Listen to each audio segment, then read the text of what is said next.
Waterford. Live from the Vodafone Gigabit Broadband Studio in Waterford and Dungarvan, this is Waterford at 1 News.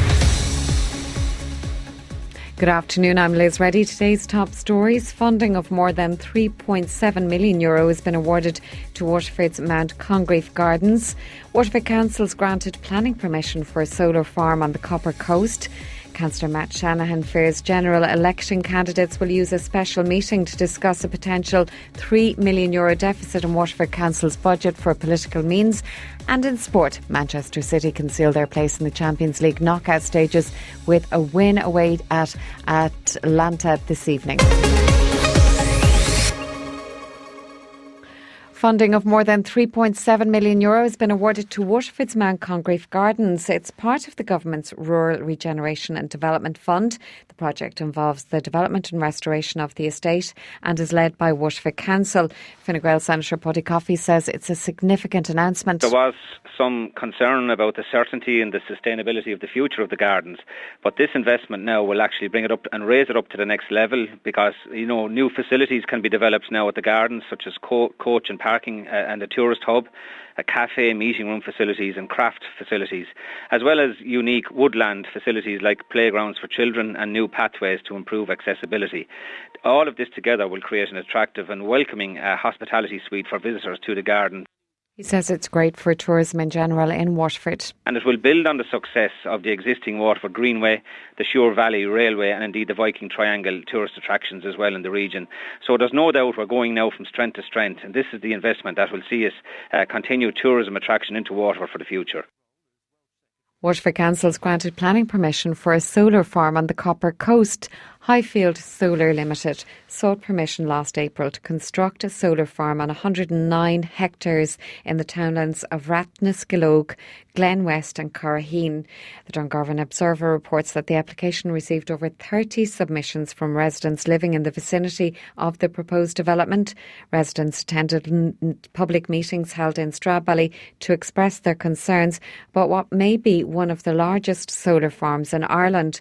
Waterford Council has granted planning permission with 22 conditions. Local campaigner Anne Troy told Damien Tiernan on Daysha today that she's gutted for the community. 109 hectares it may not relate to people, but it works out at 270 acres of glass on the Copper Coast, along the veins of our geopark and our greenway, and I'm thinking of the tourist investment. I mean, it doesn't even marry up. The very thought of it is absolutely horrendous. Absolutely horrendous and totally out of scale.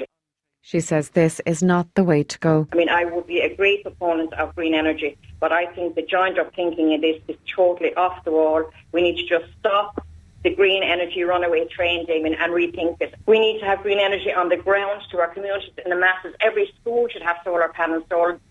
Damien, every factory should have solar panels. It should be put out to the masses where everybody buys in, everybody can benefit. We all want green energy, but not as an investment cost of ruining our landscape to the scale of 270 acres in the name of green energy. The Taoiseach's been accused of being robotic and detached in his response to the trolley crisis. Almost 650 people were without a hospital bed this morning after the highest level this year was recorded yesterday. A row broke out in the Dáil between Fianna Fáil leader Micheál Martin and the Taoiseach Leo Varadkar over hospital overcrowding.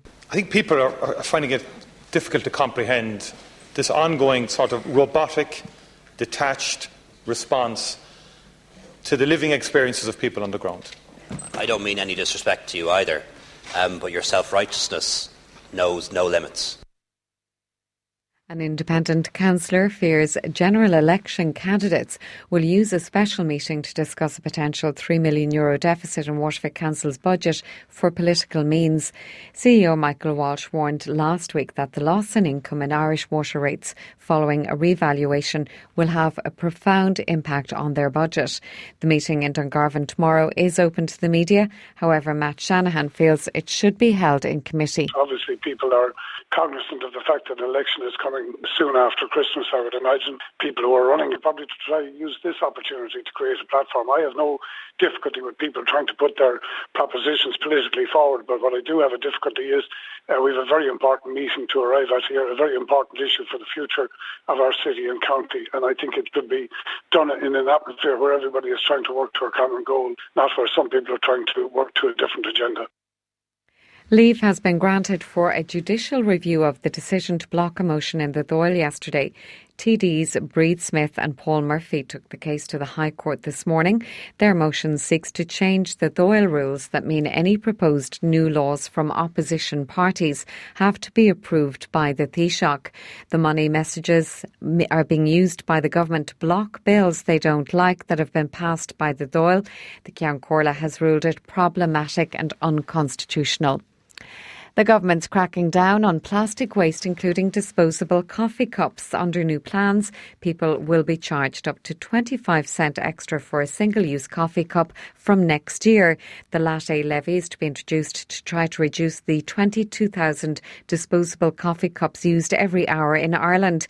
Environment Minister Richard Bruton has also announced plans to increase the cost of plastic bags and introduce a landfill levy. These people in Waterford are in support of the latte levy. I love going out for coffee, love lattes. Would love to see something coming in that would be more compostable. I agree with a levy maybe to encourage people to use more of their own cups. Definitely, because it does make you stop and think before you run out the door, just to bring your, a reusable cup with you. Yeah, I heard it on the news and it just, made me stop and think for a second. I think it's a great idea, and I think it will discourage people from using the disposable cups. I would, and I drink coffee now every day. I think it's only fair because the way things are going now with the environment and that. A primary school in Dublin has scrapped homework. The trial at the Loretto in Rathfarnham was introduced after discussions about the stress homework can cause. Students are still encouraged to read and do spellings and tables, while 6th class pupils still have to do written work. Waterford Green Party councillor and primary school teacher Marco Kasich believes that assigning homework to primary school children provides no benefit to the student. We're constantly worried about the obesity crisis that's affecting our children. And yet, after 5 hours of sitting down in school, we send them home to practice some more sitting down at home. If we ran a full cost-benefit analysis on homework, in terms of the time it takes up in the classroom for the teacher to assign it, to correct it, all the rest of it, for the children to do it at home, are the children getting benefit from it? WLR Sport.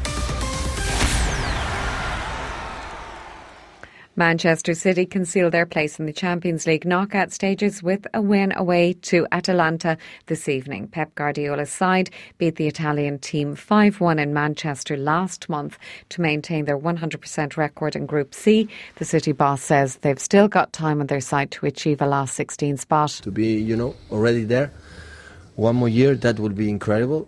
But if done, you have Shakhtar at home and Dinamo Zagreb away, and we will see.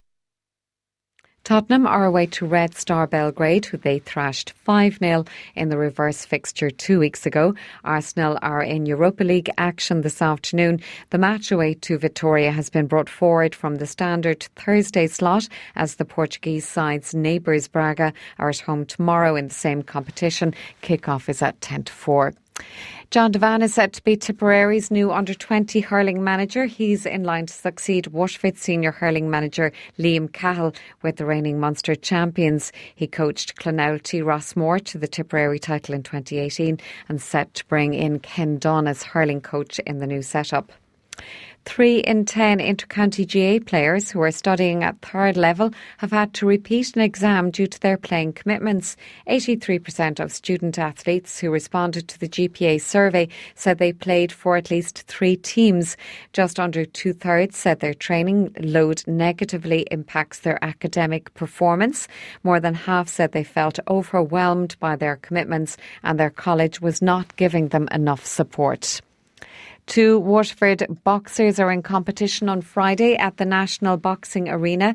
Zara Breslin from Tramore Boxing Club will contest the 54 kg title, and Kate Rudemsky from St Paul's will try and secure the 51 kilo crown.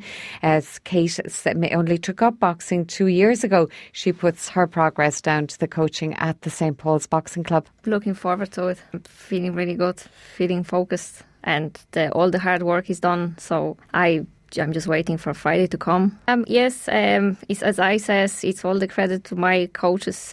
I'm training hard, but without such a great team which believe in me, all the extra time they put into my training, that's incredible. That's my dream. I'm gonna do more than my best to bring the title back to Waterford.